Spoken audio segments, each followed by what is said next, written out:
Was Pope Francis involved in a Canadian pagan ceremony? Did he commit the sin of idolatry? We often hear yes to those questions. But what is the truth? I want to show you a video that I had with Father Deacon Anthony Dragani, an Eastern Catholic deacon, where we go over the situation with Pope Francis and his Canada visit in detail, and we answer the question definitively. Take a look at this interview. Hey, everybody. Welcome back to Reason and Theology. Your host, Michael, joined by Father Deacon Anthony Dragani, and we are going to be talking about Pope Francis and his Canada visit and whether or not he participated in a pagan and idolatrous ceremony. But before we dive in, welcome back to the show, Father Deacon. How are you? Fantastic, Michael. Happy to be here. Always great to have you on. You know, I learn every time from you whenever you go over similar instances. We did a video on Pachamama not long ago, a few months ago, and a whole bunch of people really benefited from it, including myself, because what you did is you went through the ceremony, walked us through it play by play, and explained what was going on. And so for those who haven't seen it, go and check it out. I'll put a link to it in the show notes. But I'm looking forward to this one because this has also caused quite a stir. The ceremony that Pope Francis participated in, pretty sure it was just last year, 2022. I don't Yes, think it was in July of 2022. Yeah. Yeah, and I remember when this came out, and it was certainly confusing. And I was watching this thinking, this is odd, and they're praying to these circle of spirits, and it's like, what in the world is going on? It just seems very, it just seems very pagan and even scandalous in nature. And so I certainly had a whole lot of questions about it, and I spoke to you about it, and you were able to give me some really helpful insights into it. And so that's what I want to do today, is for you to kind of maybe walk us through the ceremony. I know you have a video of it. Maybe walk us through the video play by play, explain it to us. Let's go over the good, the bad, and the ugly. Sounds perfect. Let's do it. All right. And if you pull it up on your screen, I can enable it on my side over Well, here. before I start with the video, I want to tell a story. Oh, yeah. Okay. A story first. So to understand what took place here, we need some context. Okay. I'm going to give a bit of historical context and then some context leading up to the event itself. Okay. So as most of your viewers are probably aware, French missionaries played a huge role in Canada, especially in reaching the indigenous population. And when these French missionaries arrived there, many of whom were Jesuit, for example, they worked on enculturation with the Native Americans. And they did that by showing how many of their existing beliefs and practices lined up with Catholicism.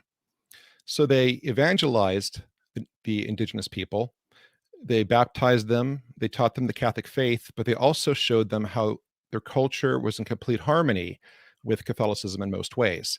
And things that may have been associated with nature worship at one point took on a new Catholic meaning. So for about 200 years, you had a situation among the indigenous people of Canada where they were very Catholic and very indigenous. They would do things like a smudge, which I'll explain later, or prayer to the four directions, which I'll explain later. While at the same time, praying the rosary, going to mass, and being very devout, faithful Catholics. There was no problem there. And as a matter of fact, the missionaries helped them to preserve many of their cultural traditions by creating alphabets for them, for their languages.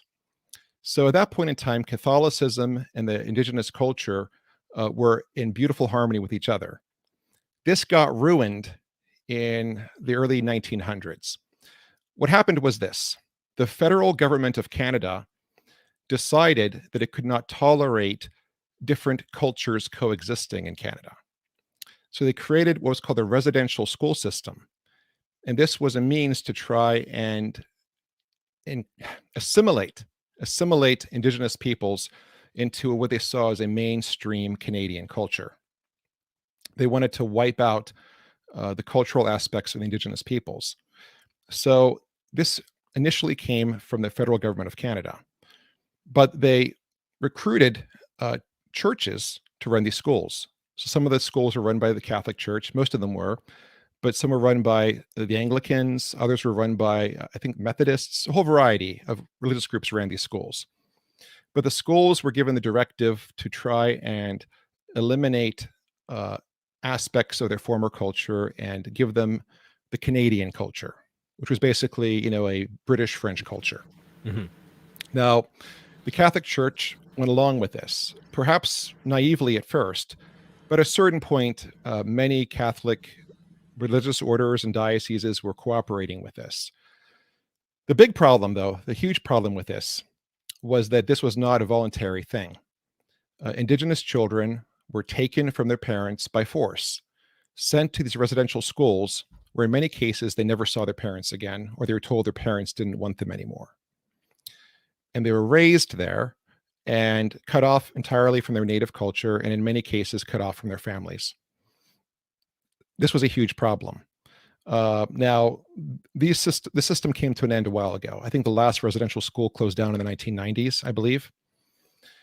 But the problem that left was huge, which was Native Americans who felt cut off from their culture, who felt betrayed by the government, and felt betrayed by the church. Because again, most of them were faithful Catholics, but the church cooperated in this. And in some cases, the schools they were sent to had abusive practices, whether it was sexual abuse or emotional abuse. It was bad. So a whole generation of Native Americans kind of several generations lost their language, they lost their culture. It created a lot of bitterness. Now, things kind of reached ahead in the 1990s when the last school shut down, but this whole thing resurfaced in 2001. In 2001, there was the discovery of possible mass graves behind schools. It's starting to sound muffled, by the way. You were coming in loud and clear. Now it's sounding muffled for some reason. How does it sound now? Now it's better. Okay. I'm not sure what's going on. Let me just check real quick the wires. Yeah. Maybe it's a signal issue, like Wi-Fi. But no, because your video is coming through clear. So all right, how is the audio now? Coming through well now. So let's try to move forward. So you're talking about it in 2001. That's the last thing that I was able to understand. Okay. So you're talking about I think 2001 things came to a head in the 90s, and then something happened in 2001. 2000. Sorry, I meant 2021. Gotcha. All right. Is the audio good now? Mm-hmm. Mm-hmm. If it muffles again, let me know, and I'll see what I can do to fix it. Okay. I hate technical things. Yeah, I know. You can't control these gremlins, right? Right. Yeah. So in 2021, things kind of resurfaced when there was a discovery of what appeared to possibly be mass graves behind some of the residential schools, behind the old buildings. And the belief was that these were mass graves of Native American children. Mm-hmm. Now, at the time, I don't think this could be conclusively substantiated. The last articles I saw on this didn't seem to have a conclusion either. It's possible they were. If these were unmarked graves of Native American children, or Indigenous children, as they're called in Canada, First Nation, if these were unmarked graves of Indigenous children, part of the explanation could be that there were several very horrid pandemics that came through, like in the 1920s and 30s, that killed a lot of children in general. And in some cases, these pandemics could have killed so many people that they ran out of, coffins and graves. That happened locally where I live. During the Spanish flu, they had a mass grave in my current area because they ran out of, prepared graves, ran out of coffins. Wow. So the point is, though, that the feeling was that these were kids who were forgotten, who were lost, and who were mistreated. And there were at least 200 children who were taken as part of the residential system and never were heard from again. No one knows whatever happened to them. So when this happened, it created a great deal of pain in the Indigenous community, rightfully so. And in the beginning of 2022, a group of Native American elders traveled to Rome to meet with the Holy Father to discuss this. And there the Holy Father expressed his great sorrow. And then later on, he said he had a desire to come to Canada to meet with the Native Americans and to formally apologize. And by the way, I want to put out a little apology here. I wouldn't be referring to them a lot as Native Americans. I know in Canada, they tend to use language like Indigenous people or First Nation. It's just force of habit on my end. Sure. So anyway, so that's what prompted this visit. So in July of 2022, Pope Francis came to Canada to connect with the Native American population, but also to apologize for what happened. But he purposely timed it for July to coincide with the feast of Saint Anne. Now, here's why this is important. When the Catholic missionaries arrived in Canada, hundreds of years ago, one thing they realized is that the Native American people, the Indigenous people, have a tremendous love and respect for their elders, especially grandparents. And among many of the Indigenous peoples of Canada, grandmothers in particular were held in reverence as being sources of great wisdom. So when they introduced these people to Saint Anne, they felt an affinity for her. And many of the Indigenous nations adopted Saint Anne as their patron. So Saint Anne, the grandmother of Jesus, still holds a place of tremendous reverence for the Indigenous people. And so the Pope decided that he would coincide his visit with the Feast of Saint Anne for that reason, to show that that connection was still there. And they laid out the trip very carefully. It would begin with a pilgrimage to a shrine of Saint Anne and end with a pilgrimage to another shrine of Saint Anne. So it would begin and end with Saint Anne. So like on the first day, I believe the first pilgrimage site he went to was a shrine to Saint Anne located on the lake of Saint Anne. It's a lake named after Saint Anne that's believed to have healing properties. This is an interesting thing. Before the Catholic missionaries arrived, the Indigenous people believed that that lake had healing properties. They saw it as a sacred place. And when the missionaries arrived, the natives began to associate it with Saint Anne, and it became the Lake of Saint Anne. And it's still a pilgrimage place. So when Pope Francis arrived at that pilgrimage site, when he did the blessing with water, where he was, sprinkling with holy water, he was actually using holy water from that lake. Was unaware of that. Yeah. Now, here's where the story gets interesting. And I'm going to have some twists and turns here. You ready? I'm ready to go. Yeah, absolutely. Yeah. So when they're planning this event, they wanted to make sure that the pilgrimage went off without a hitch. And they picked a priest who would be in charge of all liturgical celebrations for the entire week. And they made a very interesting choice. They picked a priest named Father Cristino Bovet. I apologize if I'm mispronouncing his name. My French is very rusty. I took my PhD program, I took French for research. So I learned to read French, but I didn't learn to necessarily speak it correctly. So, but I believe it's pronounced Cristino Bovet. Now, Father Cristino is himself an Indigenous person. He's from a Indigenous nation. He was raised, practicing their culture and also practicing the Catholic faith simultaneously. He still does both. He still fully celebrates and practices his culture, and he still is a devout and very faithful Catholic priest. He's a younger priest, I'd guess maybe his 30s, 40s at the latest. But he's an interesting guy. I've seen a number of his videos and lectures, really worth listening to, because he himself is a very proud Indigenous person, but he's also a very faithful Catholic and a very theologically orthodox Catholic. Like, his theology is very sound, very traditional, nothing loopy, nothing new age. Actually, I listened to a talk he gave in which he made a very strong case for ad orientem worship. He's a big believer in not experimenting with liturgy. He always says, I've heard multiple talks of his where he talks about the importance of following the rubrics and following, the mind of the church and not messing with it. He's not a fan of liturgical experimentation. But they picked him to be the one to oversee all of this, probably because he is himself an Indigenous person, but also he's known for having an expertise in things like liturgy. And again, he reflects a very traditional bent. One of the things, too, that the Vatican discussed with him was there was a mutual desire on the part of Father Cristino and on the Vatican officials, a mutual desire to not have Pope Francis participate in any ceremonies that require explanation. Didn't want him to participate. No. Repeat that. Is my microphone fading out again? I didn't hear that last part. I'm sorry. Is the microphone still misfunctioning? No, it sounds good. It sounds good. Both the Vatican and Father Cristino did not want the Holy Father to participate in any ceremonies that would require an explanation. I wonder what the logic is behind that. Okay, so Father Cristino discussed this in an interview that he gave. And he actually gave an interview after the pilgrimage was over in which he talked about what happened behind the scenes. It was a pretty telling interview. But the logic was this.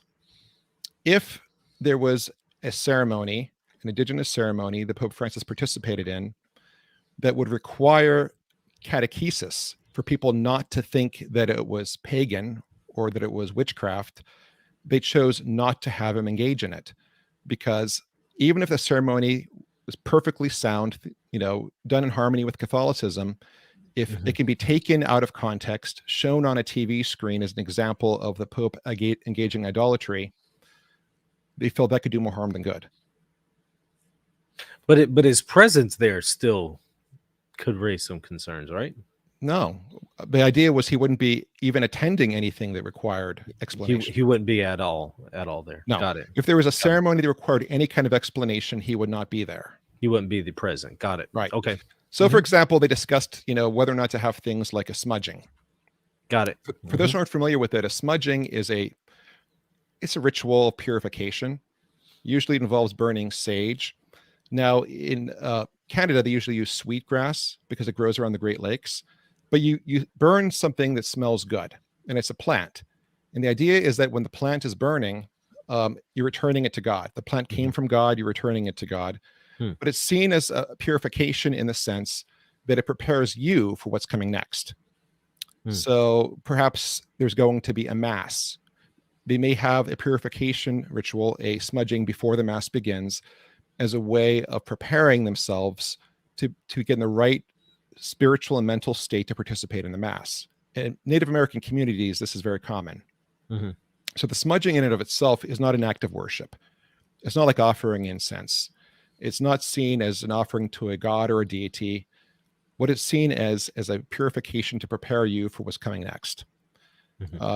So they decided that Pope Francis would not be present for a smudging ceremony, for example.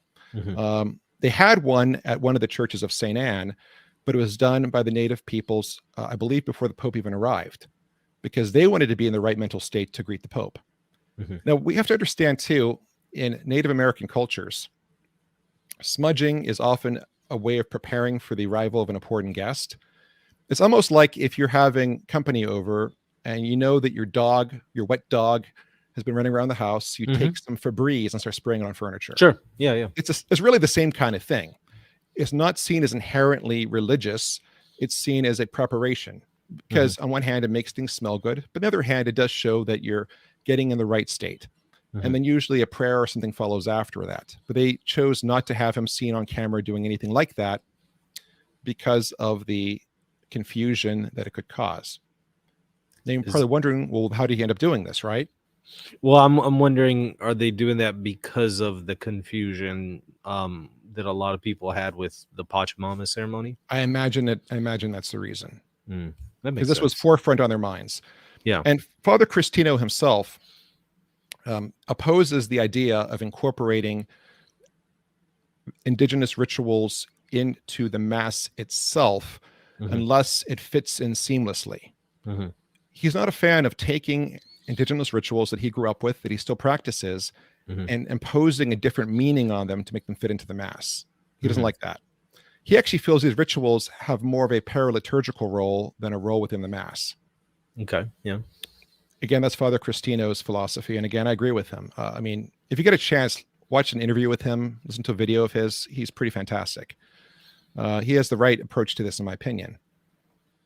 So he was planning all of this out, and they had it all worked out very carefully to create a wonderful experience in which Pope Francis would engage with the Native Americans, and he would apologize and hopefully solidify that ages-old bond between the Indigenous people of Canada and the Church, the Catholic Church. That was the plan. The way that Father Cristino did work in, though, indigenous culture is in ways other than the actual Mass itself, than, changing the rubrics of the Mass or whatnot. So, for instance, there was Native American music during the Masses that the Pope celebrated, but music, again, that was in harmony with the Catholic faith. So for the one papal Mass that was a big outdoor stadium Mass, they had 4 deacons for that, and 3 of the deacons were indigenous people, like Father Cristino. So they had 3 deacons for that who were indigenous people. Most of the readers were indigenous people. Rather than focusing on forcing indigenous rituals into the Mass, they incorporated indigenous people into the participation of the Mass. And the vestments worn by the Holy Father and the concelebrants were designed by a Native American designer. Great way to approach it, wouldn't you say? Yeah, absolutely. So now it's time for when things get off the rails. Because as you would imagine, things got off the rails, didn't they? Oh, yeah. I remember that. I mean, what did you hear? I was very confused. I mean, I pulled up, I mean, just heard all kinds of things that he's participating in, idolatry and stuff like that. And I thought, I don't think it's idolatry, but let me go and watch this ceremony. And I watched it and I was confused. Like, I don't see anything Christian about this. It seems very pagan. Why would he do this? And it seems very scandalous to be present in this. I know he didn't take an active role, but it's like at the time I wondered, why would he even be present for this? I have an explanation for you. Mm-hmm. He was blindsided. Huh. This was sprung on him without warning. So that wasn't this ceremony was not planned. Here's what the agenda included. So there were 2 Masses scheduled. There were a number of public appearances, prayer services, Vespers. All this was scheduled, carefully orchestrated and rehearsed by Father Cristino. But there was one event they had no control over, which was Pope Francis was invited to be a guest of the Governor General of Canada as head of state.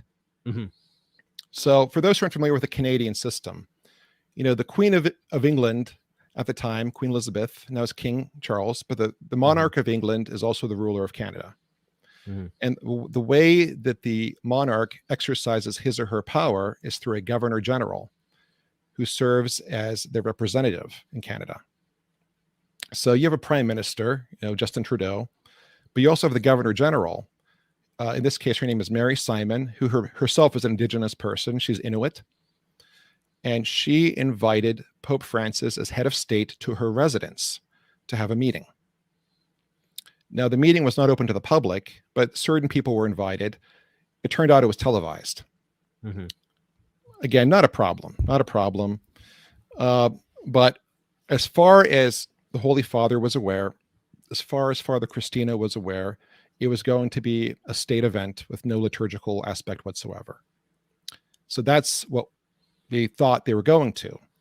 Now, Father Cristino figured, okay, I'm off duty right now because I don't have to be there. There's no liturgy I have to supervise. So Father Cristino went to the church where they're going to have the Mass the following morning to rehearse for the Mass to make sure it went off seamlessly, right? So Father Cristino, the head of all liturgical celebrations for this pilgrimage, is at the church preparing for the Mass tomorrow morning because he knows that there's no liturgy. And this wasn't a liturgical event. What it was Pope Francis being welcomed as head of state by another head of state, in this case, the Governor General. This was a state affair.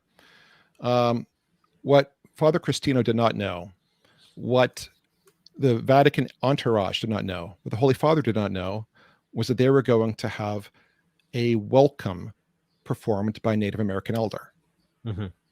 And the welcome itself would include elements of smudging as well as a prayer in the 4 directions.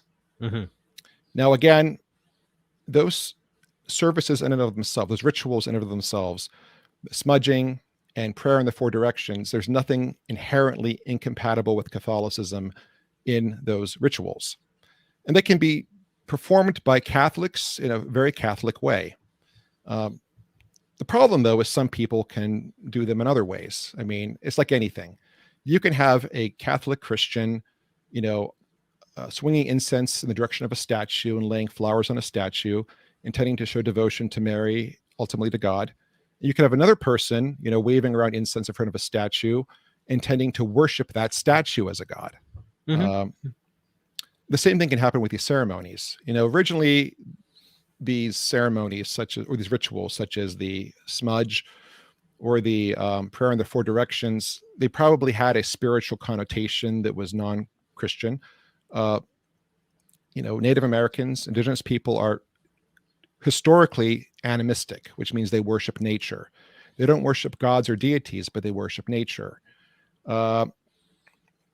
So these things can be used for that purpose, but again, they can be done in a way that's completely not a problem.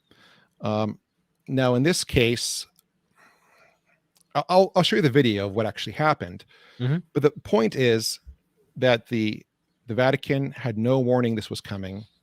They had no preparation for it. It was sprung on them, and they were all blindsided. And when it actually happened, the papal representatives who were present and the Holy Father didn't know what to do. They didn't really know what was going on even, so they just tried to be courteous and go along with it. Mm-hmm. They're trying to be courteous because they were there as guests in somebody's house. And he's there as head of state. So it's not like he's there as Pope with, Catholics participating in a Catholic liturgical ceremony. Correct. He's there as head of state for somebody else's, welcome service, if you will, or, This was a welcome is what it was. It was meant to be a welcome. And for a government. Mm-hmm. Yeah. And, again, the person hosting the welcome, Mary Simon, is herself an indigenous person. Mm-hmm. And the whole point of the visit was to kind of, reconcile with the indigenous population. Mm-hmm. So they thought it'd be nice to have a Native American elder there to welcome the Pope in a traditional Native American way. There's no ill intention. Mm-hmm. Mm-hmm. There's no ill intention. So the person that they invited to do this is a Native American elder from and again, excuse my mispronunciations, from the Huron-Wendat Nation. The Huron-Wendat Nation is, an indigenous nation located very close to Quebec City. Okay. And the gentleman they invited, his name is Raymond Gros-Louis. Again, I probably mispronounced it, but I'll stick with that. Raymond Gros-Louis. He himself is considered an elder. Mm-hmm. And I couldn't find a whole lot on him. Mm-hmm. Now, what I did find is there's an official webpage for the Huron-Wendat Nation, and they have listed on there something called the Circle of Elders. Mm-hmm. And they have a list of their leaders under the Circle of Elders. And there's a description there, and it says the Circle of Elders are composed of individuals who are leaders in our community, who've proven willing to help others, who are willing to pass on our traditions. That's what the description is. Mm-hmm. Now, this is all in French. In French, what it says at the top is not Circle of Elders, but something along the lines of Circle of Sages. Okay. Because Circle of Sages, translated into English, is Circle of Elders. But many people on the web saw this. They looked him up. They found this webpage. He's a sage. He must be a witch doctor. He's a pagan, magician of some kind. They really played that up, sage, right? But what it means is simply he's an elder. He's part of the Circle of Elders of this nation. And what he was doing there wasn't even a religious ritual. It was a welcome ceremony. Mm-hmm. Now, here's one way of looking at it. I'm going to have it. Oh, yeah, absolutely. Here's one way of looking at it. Mm-hmm. So let's say we're having an official state event. Mm-hmm. We may have something along the lines of a Pledge of Allegiance or singing the national anthem. Mm-hmm. Now, if you look at the Pledge of Allegiance, putting the hand on over the heart, saying those words, or same thing with singing the national anthem. For people who aren't familiar with it, it could seem kind of strange. What are you doing? Are you worshiping that flag? Yeah. Are you singing, about a god that you worship? Are you praying to a deity? But we know it's a national ritual to show our patriotism, our love for our country. For Native Americans, these type of ceremonies function in the same way. So a cultural thing like a smudging or a prayer in the four directions isn't necessarily seen as religious. depending on the context, it's seen as just as much a patriotic thing, showing that you're proud of your cultural heritage. So having an indigenous elder there to do a welcoming ritual, I'm sure everyone involved on the Canadian government's end saw this as a positive thing, never imagined anything bad could come from it. Mm-hmm. Now, in a world of kindness, in a world of good people looking for the best in others, it would have been a non-issue. Mm-hmm. But we live in a world where people often look for the worst in others and expect the worst in others, especially Pope Francis. This goes back to a principle that I talked about in the Pachamama video, the hermeneutic of charity versus a hermeneutic of suspicion. In an ideal world, if we see something we don't understand, we assume the best. But alas, human nature, especially in the era of social media, is when you see something you don't understand, you assume the worst. And if people see a ceremony, a ritual of some kind that doesn't make sense to them and their culture, they assume it must be evil, that it must be demonic. That's the assumption that people often arrive at anymore. By the way, can you hear me? Yes. Any microphone issues? No, not right now. Good. So, where was I? Oh, yes. The hermeneutic of charity. Yeah. Right. Mm-hmm. So when you watch an event like this, if you see something you don't understand, you should assume that there's something positive going on unless you have reason to believe otherwise. Or at least at the very least, assume it's something that's not harmful. But when you see a ceremony, a cultural activity you don't understand, we shouldn't jump to the conclusion that it's automatically evil or demonic or anti-Catholic in some way. But a lot of people saw this ceremony and jumped to the worst possible conclusion. And that's how I heard about this. The way it was first revealed to me was there were articles all over Facebook and videos popping up over YouTube that Pope Francis in Canada invoked a demon named the Western Grandmother. Mm-hmm. Mm-hmm. I actually saw a video from a major Catholic YouTuber who shall remain nameless, in which the description of the video said, Pope Francis invokes pagan Western Grandmother. Mm-hmm.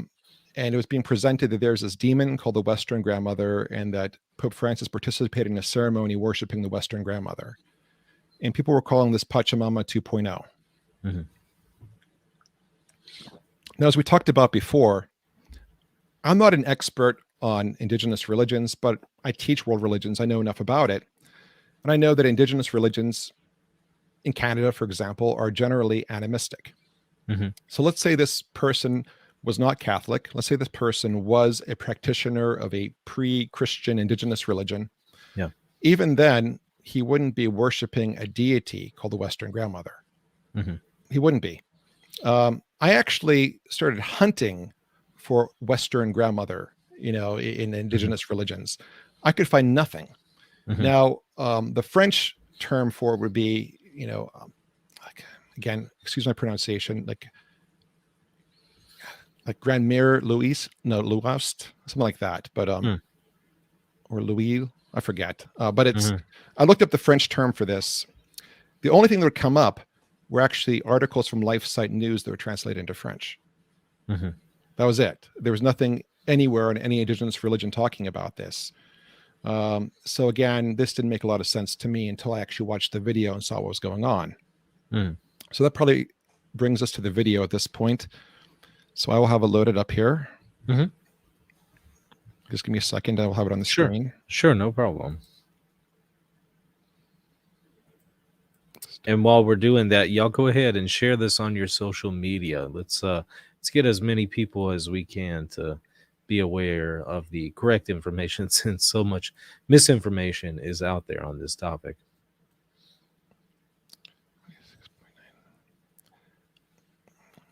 Just give me a second here. Sure, no problem.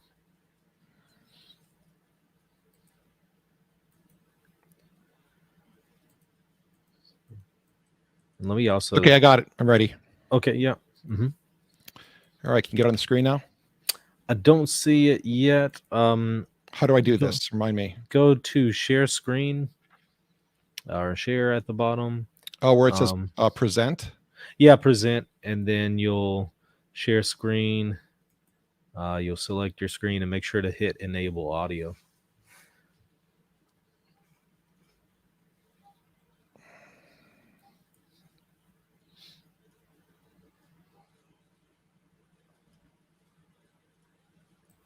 There we go. Is it on the screen? I see it now. Yes. All right. And all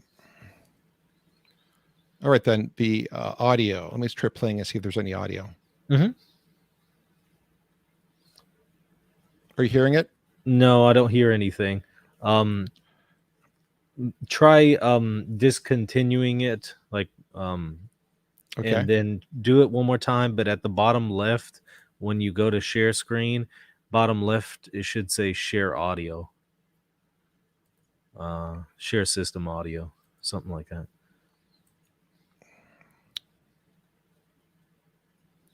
All right, give me a second here. Mm-hmm.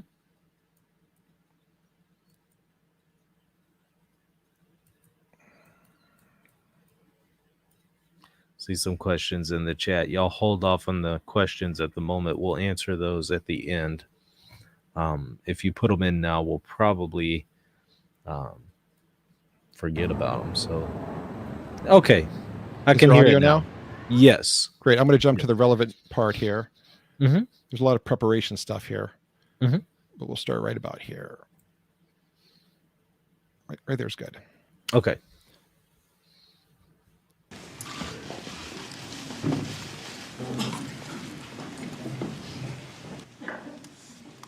All right, so they're getting prepared. You can hear me okay? Yes. So there we see in the two main seats, there's Pope Francis, and next to him is Mary Simon, who again is the Governor General of Canada representing the Queen. Now, this lady here is speaking on behalf of the Governor General. Mm-hmm. And you're going to see that she goes back and forth between French and English. Mm-hmm. Here's why this is important. When this event was put together, people were not well informed about what was going to take place. So there are translators on the scene for various organizations, apparently. And the translators weren't quite sure if everyone was going to continue going this way, if there was going to be, English, French, or if there's going to be just straight French for a period of time. Mm-hmm. So the translators had to wing it. The only thing that translators had in front of them were some of the prepared speeches from Pope Francis, perhaps from Justin Trudeau. Mm-hmm. They had those in front of them. But when the Native American elder comes on, they didn't have anything that he said in front of them. And they weren't quite sure if he was going to go back and forth between French and English. Mm-hmm. So they wait a bit to begin translating, just so you're aware of that. Okay. Now, here's where I want to give a shout out to translators. Anyone who studied a foreign language knows that translation is not an exact science. There's an old Italian saying that when you translate, you betray. Mm-hmm. Because when you translate, you have to make judgment calls. Very often there are expressions, figures of speech that have no exact equivalent. So you have to stretch for something that's close. Mm-hmm. You see what I'm saying? Sure. So in this situation, the translators were winging it. They had no idea what the elder was going to say. They knew he was going to do a prayer of some kind, and we find out it's a prayer in the four directions. But even then, there's no script for that, and he kind of improvises as he goes along. It's a very improvised prayer. Mm-hmm. Okay. Now, here's why this is significant. There are a few different videos of this event from different organizations. There are at least two different translators, and the translators come to different conclusions on what to say. The version that most people saw, the one that was very popular on the YouTube channels that I've seen, is the version that was broadcast on the Canadian Public Access Channel, CPAC. Mm-hmm. And they have, the French dialogue, and they have an English interpreter who's trying to interpret what's being said. But again, she's winging it, right? This is a live event. There was no script for what was going to be said by the elder. She's winging it the best she can. That's the version that most people saw. I'm showing a different version. This is the version from the Vatican News. Okay. So Vatican News is, run by the Vatican, and they have their own translator translating the French. Most people haven't seen this version, so I'm going to show this version. Okay. You're following? Yep. So we're going to see this lady going back and forth from French to English. And again, I want to emphasize this is an official state event. The Catholic Church had nothing to do with this. The Pope is simply a guest. There was no church involvement in this whatsoever. Okay. Simon et Monsieur Whit Fraser, je vous souhaite la bienvenue à cette cérémonie. On behalf of Their Excellencies, the Right Honorable Barry Simon and Mr. Whit Fraser, I welcome you to this ceremony. Just prior to the beginning of the ceremony, a traditional Inuit lamp known as the kulik was lit to mark this important day. Traditionally, the kulik was lit by Inuit women to bring warmth and light to their home. Today, we are grateful for Olipika Rebecca Vivi from Nunavut, who will tend the kulik throughout the ceremony. So I'm going to comment on that. We're going to see a picture of her later. So in the Inuit tradition, every home would have a special lamp. And the lamp isn't necessarily of religious significance. What it is about, though, is showing that this is a home, a place of warmth. The women would be the one who would take care of it. And it was seen as the source of heat in the home. It would dry wet clothing. It provided light in the darkness. So the fact that women were seen as the heart of the family, so to speak, is why they had this role. So they have that going on here. There's an Inuit lamp that's lit. And again, this is of significance, especially because the Governor General herself is Inuit. Okay. You're following okay? Yes. All right. So let's see what happens next. Nous allumons le kulik, la lampe traditionnelle inuite, lors d'événements importants comme la cérémonie d'aujourd'hui. Cette lampe est utilisée dans le Nord pour apporter lumière et chaleur à la demeure. And there's the Inuit woman with a lamp. Okay. Nakumik. And again, this is something that is completely harmless. There's nothing, spiritual about this. It's a tradition, it's a custom. But again, for somebody who's not prepared, they could assume the worst. Yeah. And I'm sure they did. Pour commencer, j'aimerais inviter l'aîné Raymond Gros-Louis de la Première Nation Huron-Wendat à prononcer des mots de bienvenue. I would like to invite Elder Raymond Gros-Louis of the Huron-Wendat First Nations to offer words of welcome. On va rester assis. Par contre, je vais vous demander quelque. So here we have the elder speaking. Now, it takes a while for the translation to kick in because the translator wasn't sure if he was going to switch back and forth like the previous speaker did. When it becomes clear he's only speaking in French, at that point she begins translating. But what he says initially is that he's not doing a traditional smudging. Apparently he was told not to burn anything. So he instead is going to present Pope Francis with some of the things that might be used for a smudge. And then he talks about, he says his name in his native language, and he says for him it's an accomplishment that he can say his name in his native language because he only recently learned it in the past few years. Because his native language was, kind of buried for a long time because of the residential school system. Quelque chose de spécial.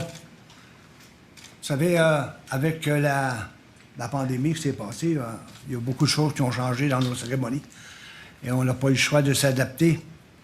Et so you're going to see he presents the Pope with several items, and I'll explain what those are.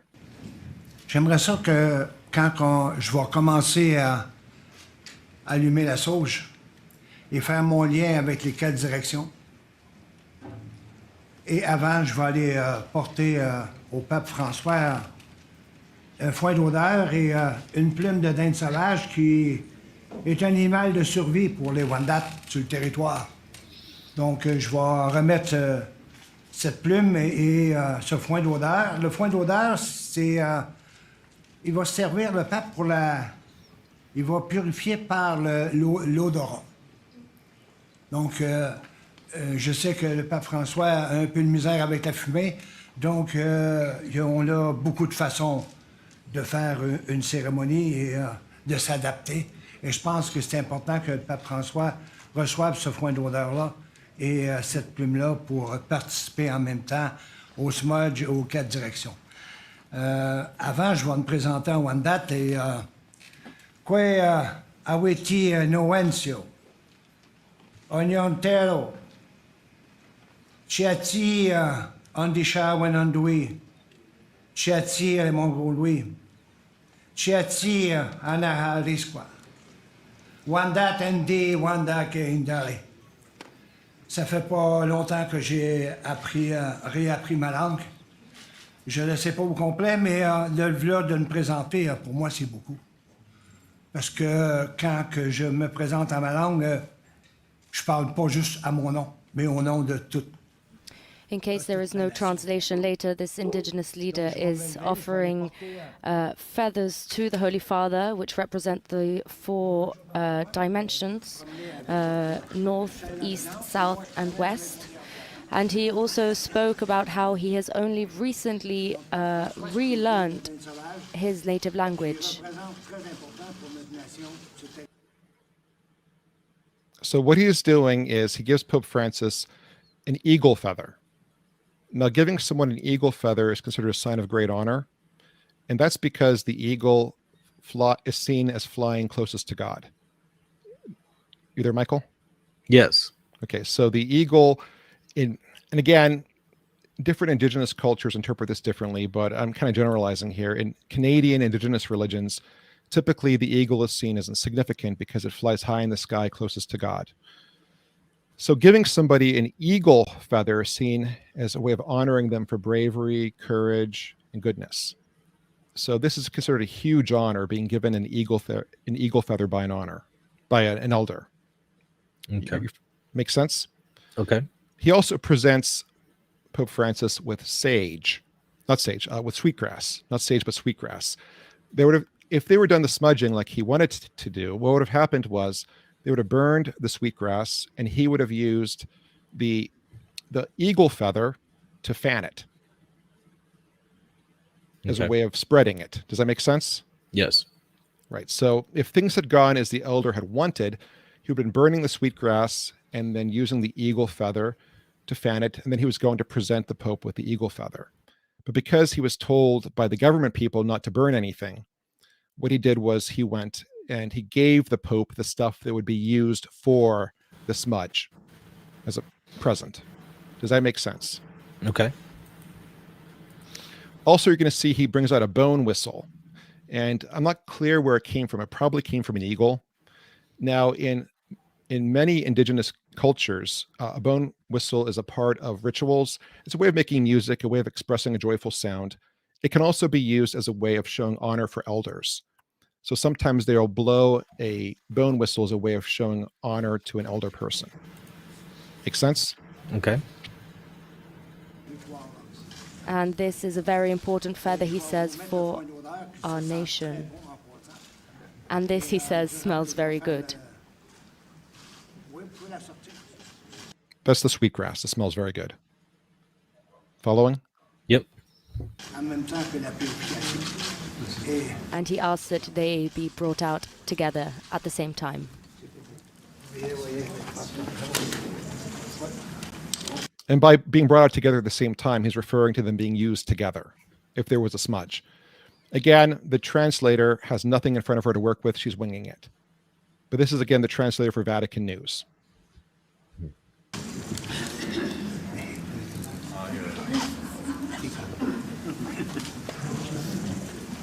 And now the Pope handed him something. Did you see that?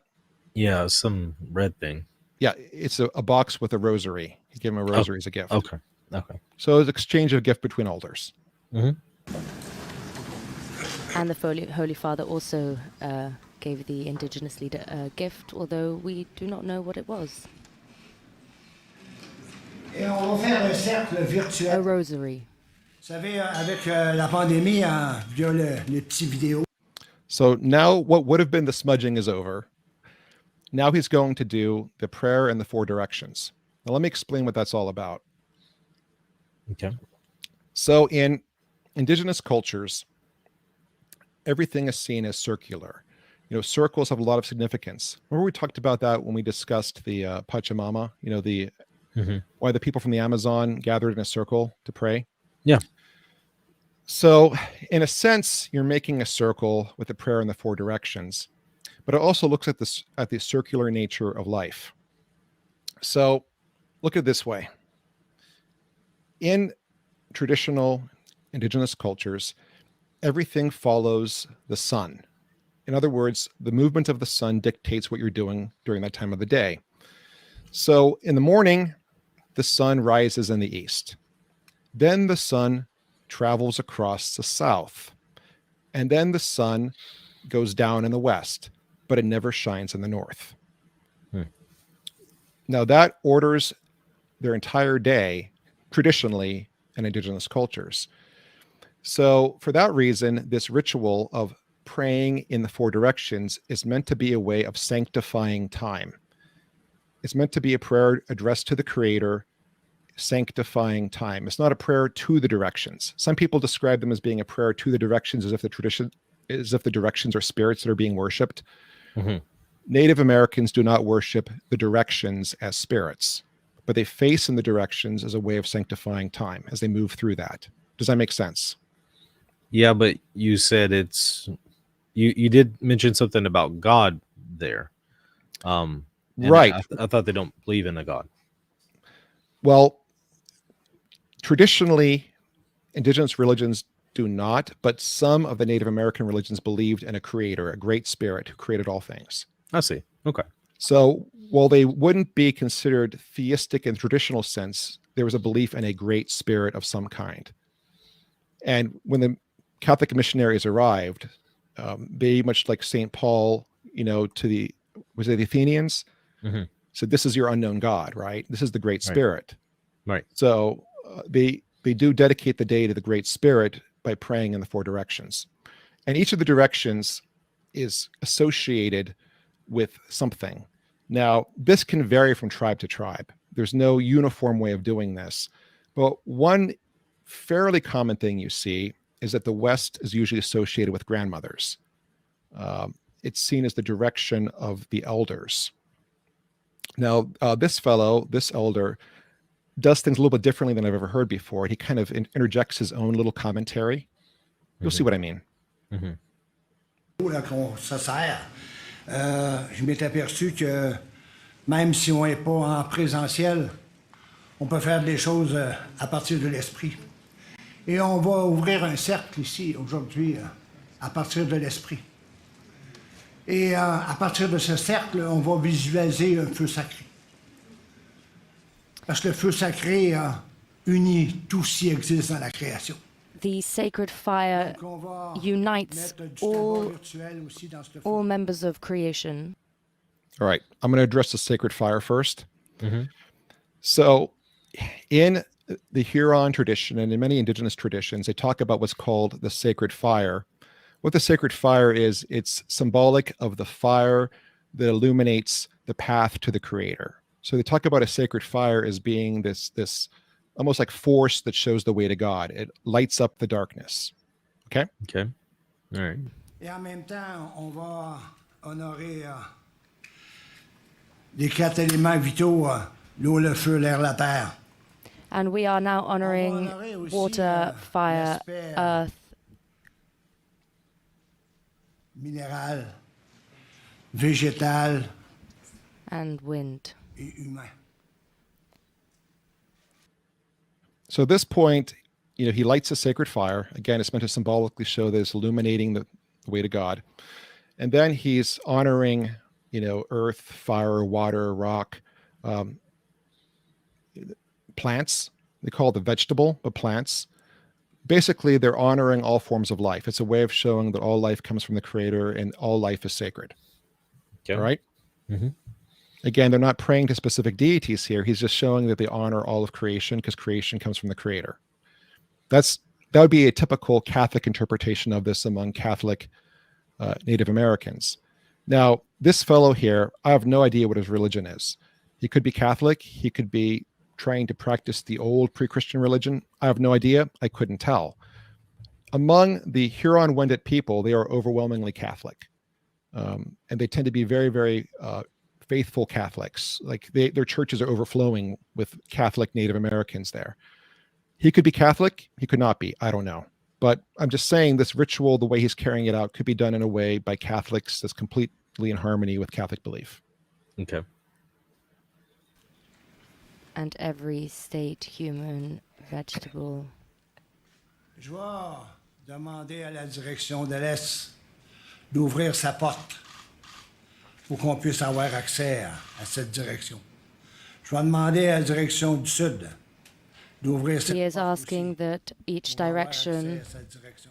north open its doors so that we may have access to it. South may open its doors so we have access La to porte des it. grands-mères. On va West honorer la direction du Nord. La is being direction, honored as the direction for mais aussi, je vais grandmothers, toujours une direction and north spéciale. as the direction of grandfathers. Now, again, he's using anthropomorphic language to describe the directions. He's not worshiping spirits, but they talk about the directions in anthropomorphic language. That's very common in these traditions to talk about all things in ways that are anthropomorphic. Okay. Parce qu'ils sont une minorité dans une minorité. And Des a fois, on a special door tendance for à the les oublier, mais Inuits, c'est important qu'on- who are a minority within a Et minority. je crois He's giving a shout out to the Inuits, again, because they're represented there with the lamp. And again, the Governor General is Inuit. important qu'elle a commencé avec le Kulik, que je connais aussi. Donc, c'est un honneur d'avoir les Inuits et d'avoir cette culture-là aussi en même temps. It is also an honor to have the Inuits and their Et je culture vais among ouvrir us. les 4 directions. Je vais prendre mon sifflet 4 fois. C'est un os de dinde sauvage que j'ai eu. And he is going to blow into his whistle, which is made out of a bone, 4 times to represent these 4 directions. He asks that we each place our hands on our Le hearts. cœur, ça peut servir de bâton de parole en même temps. Mais c'est là que le Créateur a mis la sagesse aux humains. The heart is what gives wisdom to humankind. Ce geste All right, so you notice that Pope Francis goes along with it. He puts his hand on his heart. That's the extent of his participation in this ritual, is putting his hand on his heart. And again, there's nothing harmful here, right? There's nothing here that's against Christianity. That being said, the Vatican would have stopped this from happening if they knew it was going to happen. Father Christina would not have allowed this to happen because this is the kind of thing that requires catechesis in advance. Okay. It's easily misinterpreted. If you know what's going on, it's perfectly fine, but it's easily misinterpreted. important Yeah. du cœur de justement aller se connecter à cette sagesse-là. And it is important that we connect with the wisdom that it gives us.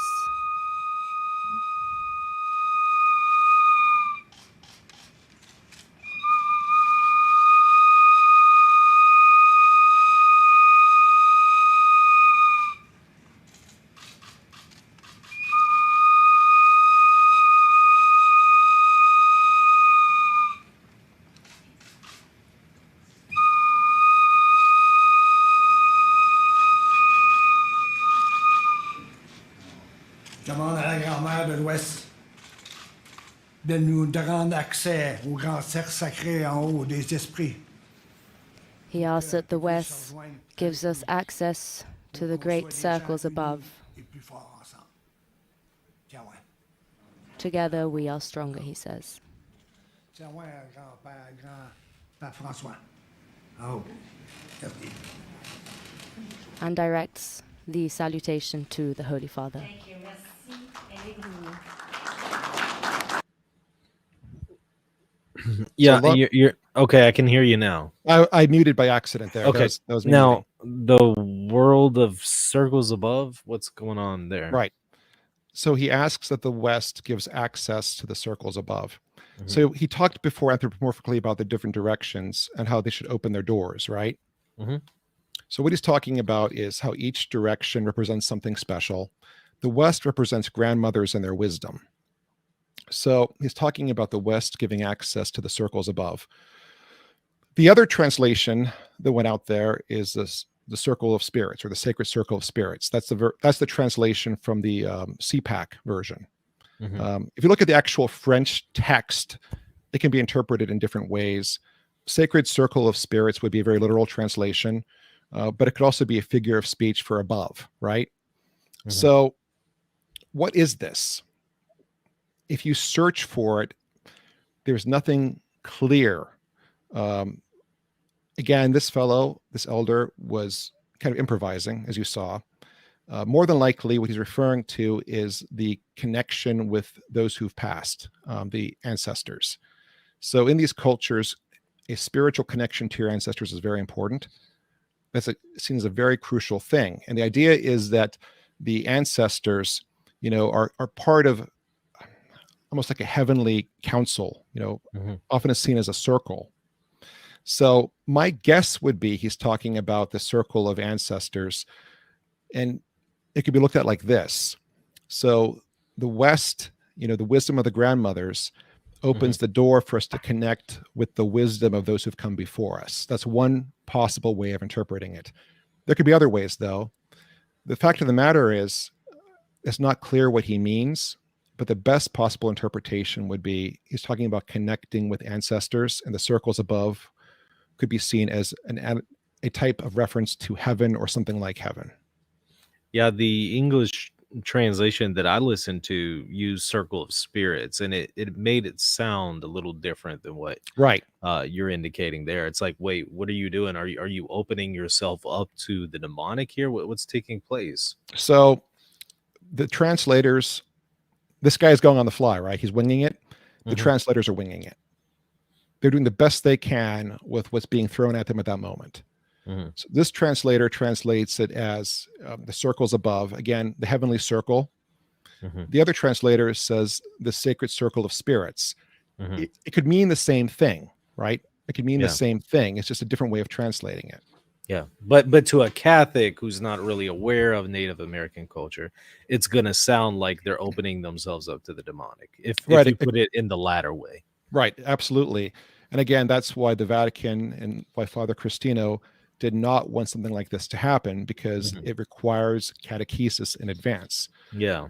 Father Cristino said in one of his interviews that it can be very destructive to put on display a ritual where there's no opportunity to explain it. Yeah. That's what happened here. There's a ritual with no opportunity to explain it. Which is what happened with the Pachamama ceremony, although I think they would have had the opportunity there, but they didn't. So I think it sounds like they learned from that mistake and wanted to avoid repeating it. Yes, that's exactly what they're trying to avoid. They did everything in their power to avoid it, and this was a curveball they didn't see coming. Yeah. And again, to the Canadian government, this seemed like a nice welcome. The woman, the host, the Governor General, is herself Indigenous. To her, this is how her people welcome people to their homes. So she thinks they're doing something nice. And honestly, the Pope probably figures this is nice enough. Sure.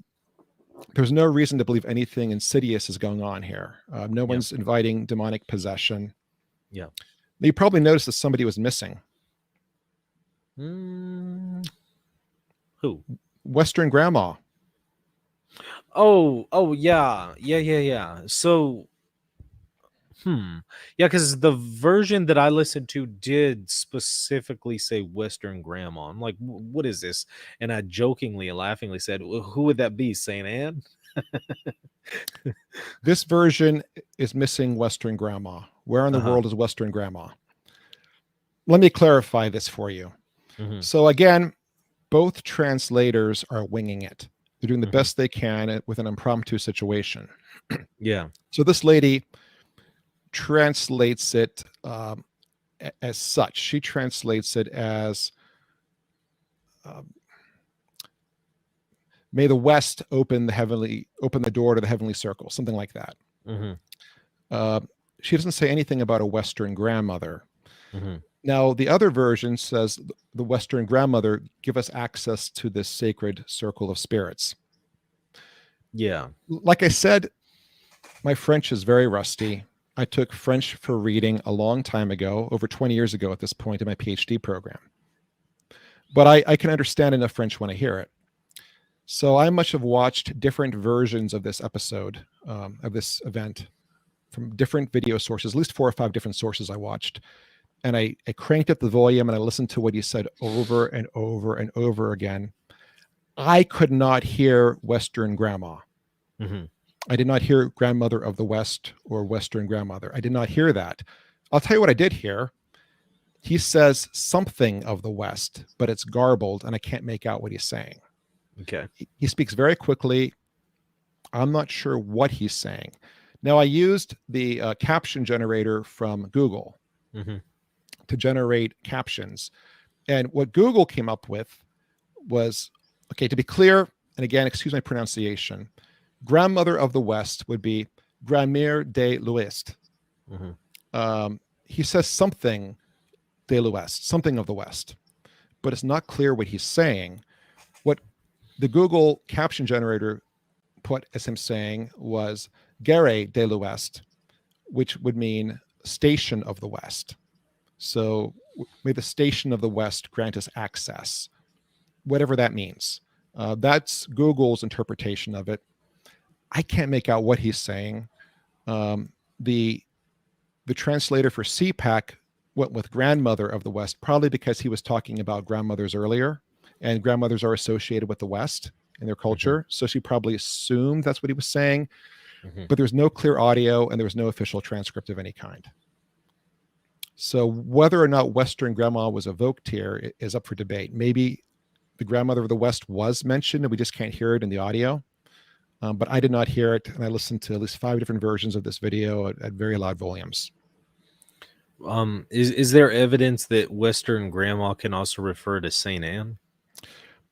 When I searched and searched and searched, the only grandmother, okay, I couldn't find Western grandmother, but when I started searching for grandmother and Huron-Wendat is the nation he's from, all that came up was a reference after reference after reference to Saint Anne.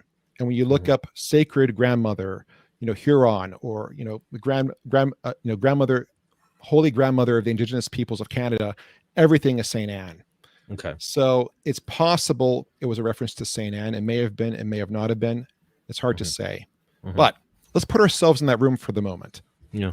Let's pretend we're the Holy Father or one of the Catholic bishops there, part of the Pope's entourage. And this guy does clearly evoke in French the Western grandmother. Given the fact that the whole event has been about Saint Anne, the Feast of Saint Anne was the day before, I believe, and the next morning you're heading to the Shrine of Saint Anne, your assumption probably would be that he's talking about Saint Anne. Even if that's incorrect, that probably would be your assumption. Makes sense. Yeah. So that's the event there. Again, the Holy Father was a guest of the Canadian government, a guest of an Indigenous Governor General. This fellow gave a nice welcome, gave him a present. From the Holy Father's perspective, this is not that unusual. What was he supposed to do? Was he supposed to stand up and denounce the event as heresy? He's there as head of state. Yeah. Does he want to create an international incident? Should he stand up and say, I denounce you and your wicked idolatry? I condemn you? I mean, what's he supposed to do? He can't even stand. He's in a wheelchair. He was there as a guest. Something happened that he probably didn't understand, something he was not expecting. No one was expecting that. He was there as a guest. This was a welcome for a guest. How is he supposed to respond? So I say this in all charity to the seemingly hundreds of Catholic YouTubers who condemned this, who condemned the Holy Father for his participation in this. What was he supposed to do? Yeah, it makes sense whenever you explain that this is in the context of him being greeted as head of state. This wasn't a Catholic liturgy. This wasn't a liturgy of any sorts, and that even the things that he's saying and doing in and of themselves are not like inherently idolatrous or anything like that. Can you put the screen back up to regular again? I'm done sharing. Yeah. So that's it. There is nothing more to the ceremony. Well, at that point, he after he thanks the Holy Father, he sits down, and then Justin Trudeau gives a speech. Yeah, we don't need to sit through that. Yeah, but it was turned into a huge deal of Pope Francis engaging in idolatry again, and I felt that's too far. But for me, when I initially saw this, I felt like, well, this is just scandalous in appearance because they're invoking spirits from various circles. What in the world is going on? And so the language being used, I'm familiar with, is not necessarily spiritual. But it's possible there could be an Indigenous person somewhere using that language, intending to evoke, the spirits of nature or something. That is possible. That's totally possible. The truth of the matter is, I don't know what's going through this man's head. I don't know what, the elder is thinking. I don't know what his intention is. but everything he's saying and doing can certainly be interpreted in a way that's harmonious with Christianity. You know what's curious? We just had a couple trolls in the chat. One of them, even after all of this explanation that you just offered, one of them said they can't sit here and watch the video of this because watching the video could cause them to become possessed. I'm sorry, that's just hilarious. There's that reaction. Another one was, one other person was saying, he should have got up, and some saints were that bold to denounce them for that heresy. What would you say to that? So let me give you another reaction. This is the reaction from Father Cristino himself. So he had no idea this was happening. He was busy doing a rehearsal at the church. When he's done rehearsing at the church, he goes back to his hotel, he turns on the TV, and he sees this. He sees video footage of this, and he is horrified. This was Father Cristino's worst nightmare. This was exactly what he did not want to have happen. Now, Father Cristino himself has participated in ceremonies like this many times, but only when he knows the people conducting it and he knows their intentions. He said in one interview, for example, that if he goes somewhere and there's a smudge and then a prayer, and the prayer is in a language he doesn't understand, or he's not sure what the intention of the leader is, he will not participate, because he only participates if he knows their intention. Yeah. These things can be done with good intentions. They can be done with non-Christian or unchristian intentions. Yeah. But, Father Cristino also knows that what happened here can be interpreted in a way that's totally legitimately, in keeping with Catholicism. But this was his worst nightmare because he knew that this would go out before the world with no opportunity to explain it, with no advanced catechesis. And when people see things they don't understand, they tend to assume the worst. That's what happened here. And for the Holy Father, if you see something like this, you don't gather what's going on, you're kind of blindsided by it. Unless there's a reason to assume otherwise, assume that there's nothing nefarious going on. That makes sense. Yeah, somebody in the chat is saying, and by the way, y'all can send chat questions. Make sure to send them to @Reason and Theology. Somebody's saying, I do wish these instances happen less often. Just feels too easy to scandalize Catholics as a result. But again, keep in mind, this one wasn't one put on by the Catholic Church or anything. The Catholic Church had nothing to do with this. The Pope was there as a head of state, as a guest. He had nothing to do with it. But the reason it seems like these things are more common is probably because of social media. This type of thing happened all the time with Pope John Paul II, and usually there was no YouTube or Twitter to amplify it. I do see a couple questions here. Let me grab them. How would you answer objections that sage burning is still occultist or superstitious insofar as it's a non-Christian way of combating evil spirits? So that's what it was originally. But for most Native Americans today, it's not necessarily seen as that. Especially for the ones who are Catholic, they see it as a way of preparing themselves, of purifying themselves. They don't necessarily see it as having a spiritual significance. It all depends on the intention. Trying to make sense of this question. That being said, I do want to add one more thing, though. Okay. If you are a Christian and you don't understand what's going on, don't be doing it. So here's one. Regarding the optics of events like this, what exactly would be the distinction between unintentionally misleading people to unintentionally scandalizing? Which would be worse and why? I'm not sure what he means. I don't understand the question. Yeah, so the difference between unintentionally misleading people and unintentionally scandalizing. So what would be the difference between, misleading somebody, but then or versus actually scandalizing them? Because I could see something that unintentionally misleads somebody that isn't scandalous in nature, and then on the other hand, unintentionally misleading people and that does scandalize people. I think that's what he's asking, the distinction between those two, which would be worse and why. I would think the one that does at the end of the day scandalize people is worse. But maybe if you can clarify the question a little bit more, Patrick, that'd be helpful. That was the way I read it, though. I'm not sure what he means. Don't some natives use sage as incense, making it anointed by God or blessed like sacramentals? First of all, there are literally, hundreds of different Native American communities Some of them can use things in very different ways. My understanding is usually more to do with purification than being offered in the way that incense is offered. But some may interpret it that way. Some may interpret it as, this is something that came from God. You're offering it back to God. What were some of the reactions that you saw, like specific claims that were made about Pope Francis? At this event, this event? About the event, yeah. One refrain I saw over and over again is that he participated in the invocation of a demon, and that in doing so, he was going to bring about another plague, much like the COVID one or worse. Okay. Because there's a narrative going around that the COVID pandemic was caused by the Pachamama event. I've heard that before. Yeah.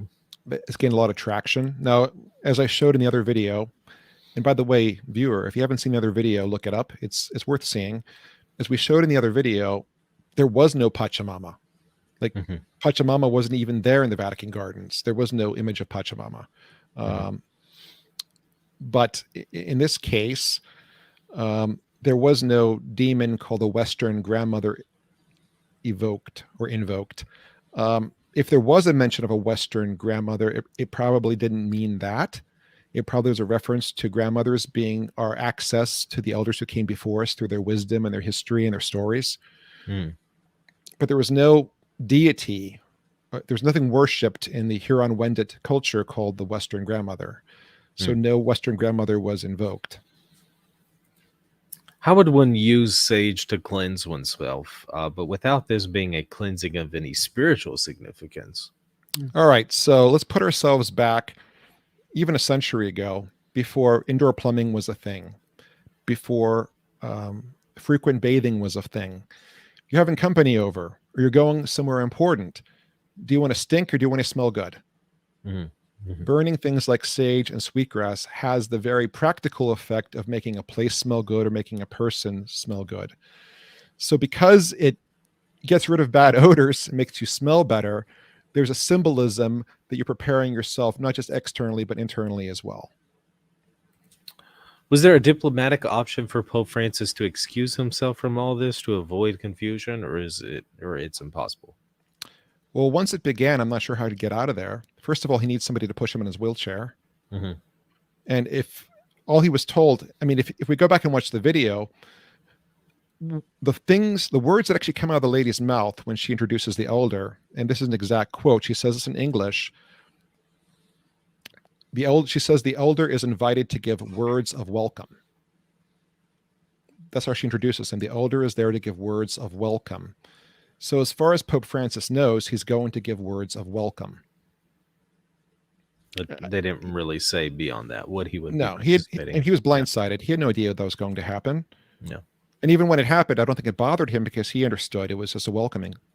It was just a way of saying welcome. Now, John is saying if this had been a mass, the implications would be totally different. I don't feel scandalized by this as the state visit it was. Now, if it had been a mass, would this have been an issue? So Father Cristino, who I'm going to go to the authority on this, does not like seeing this done in mass because he feels that you're imposing a meaning onto the ritual that may not necessarily be there naturally. So sometimes there have been Catholic masses where they've used this purification ritual perhaps in place of a penance ritual, or perhaps it's being used as a way of offering incense. But he feels that in most cases, depending on the culture, but in most cases, that's imposing a meaning onto it that does not belong inherently in the ritual itself.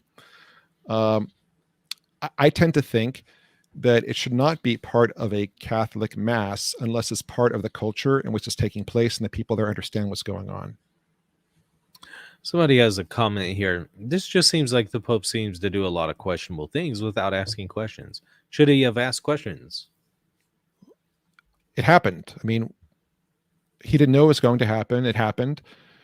You know, it's almost like if you go to a restaurant and you're there having dinner, and then somebody walks in and starts doing a musical number, maybe one of those like flash raves or something happens, right? If there's a flash mob in the food court, you're there eating dinner, and there's a flash mob in the food court.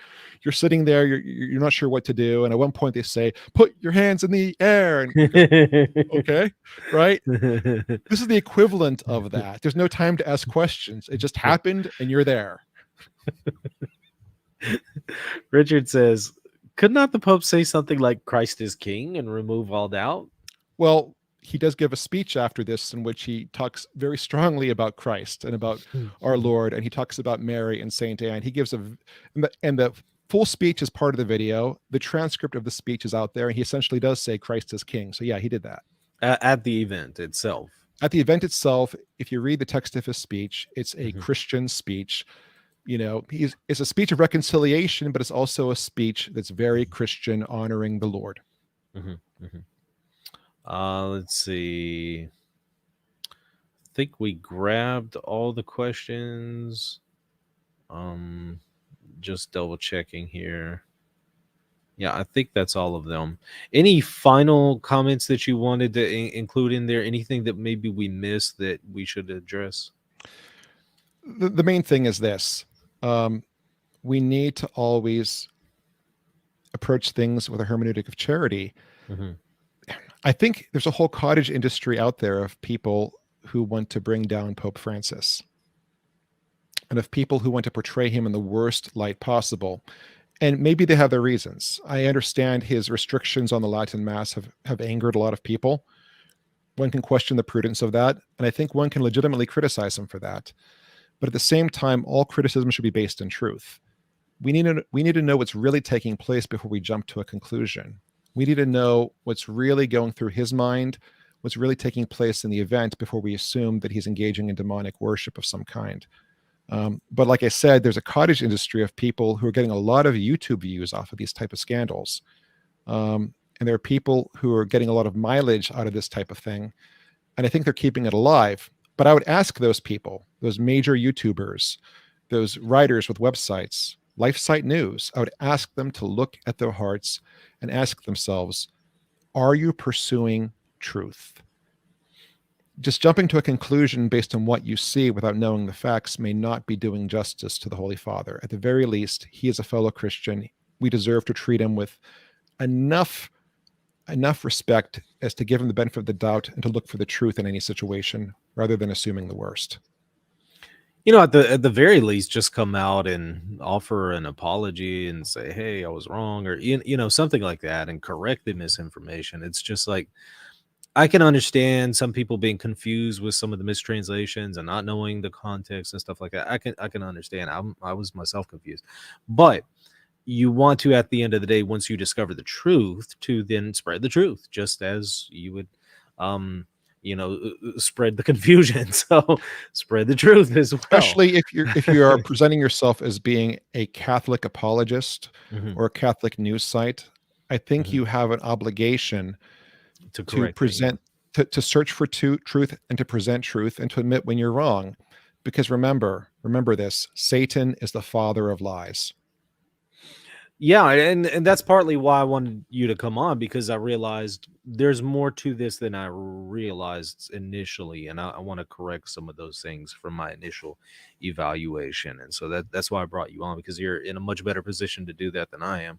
And the good news, by the way, is that it does appear very strongly that the Holy See learned from the Pachamama debacle. Yeah, that's what was interesting to me, is that they wanted to avoid this. I thought, okay, that's interesting. I think that they still could do better by coming out now and saying, hey, let's set the record straight on this Pachamama issue. That video that Father Deacon Dragani did in the U.S., he's right. Come out and actually just say that, Yeah. Like I said, I think Pope Francis has a general policy of not engaging critics. With regard to this particular scandal, though, with the Canada visit and the so-called Western grandmother, from my research into this, I think this was mostly just a scandal among English-speaking North Americans. I think people who heard it in the native French were not scandalized by it the same way that we were. And it appeared to me that this got very little traction in Europe. Here's something. Why, and it's related to what you just said. Why didn't the Pope come out and say this wasn't idolatry, or that if there was any idolatry, he rejects it? So things that seem like huge scandals to us, those of us who are on social media, those of us who are watching YouTube constantly, major scandals to us probably don't even register for most of the world. Mm-hmm. And in this case, I don't think that the negative reaction was even on the Vatican's radar for this. Mm-hmm. One more here. Not sure if this was a flash mob. Doesn't a head of state visit require a thoroughly reviewed itinerary?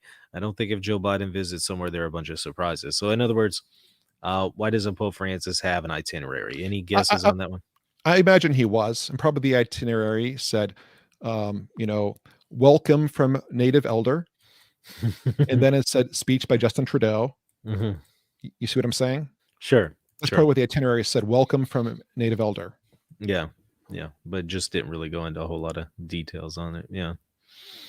Alma says, I'm so glad for this video and for the information. Yeah, there was a lot of positive comments. A lot of people already in the chat were really benefiting from this, and it explained and clarified a whole lot of things for them, including myself. I mean, I appreciate it. Every time you come on, I learn something. And so you have a very valuable insight in these areas. I truly appreciate it.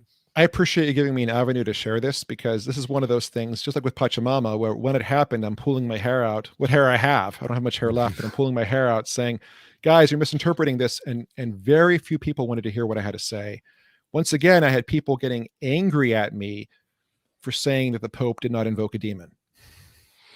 You know, what's really sad, though, is that even though a lot of these videos that you've done have clarified so many things, people still continue with the narrative. I'm not going to name names here, but I could think of one group who put out falsehoods about the Pachamama thing. And then when they saw your video and was confronted by the truth and the other side of the story, still refused to believe anything other than it was idolatry. And so, yeah, it's truly sad at the end of the day that people aren't correcting this stuff once they're confronted with the truth and confronted with a better interpretation of these things. There are narratives out there that people want to believe in. They want to believe certain narratives, and the truth sadly falls by the wayside. But again, remember, the truth is with God. Yeah, I think Jay Pranova said it well right here. The truth does not bring clicks. It doesn't. What brings clicks is the ancient aliens. That brings clicks. You're right about that. That's why the History Channel doesn't have history anymore. They have ancient alien theories. Yes, indeed. Yes, indeed. Because if they actually showed some history on the History Channel, people wouldn't watch, you know. Viewership would plummet. Yeah, it would. Anyways, thank you so much for coming on and doing this. Always an honor to have you on. My pleasure, Michael. I really enjoyed this. Everybody, please share this on your social media. Help spread the word. I mean, so many people are shouting out lies and falsehoods. Let's do our best to try to offset this by putting out the truth. So again, share this on your social media, your Facebook, your Twitter, whatever, Instagram, whatever platform you can share it on, please share it. And of course, hit the like button and the subscribe button, and check me out, patreon.com/reason and theology, if you want to support what we're doing here. That's going to do it. We'll see you later. Hey, thanks for watching. Don't forget to hit the like button and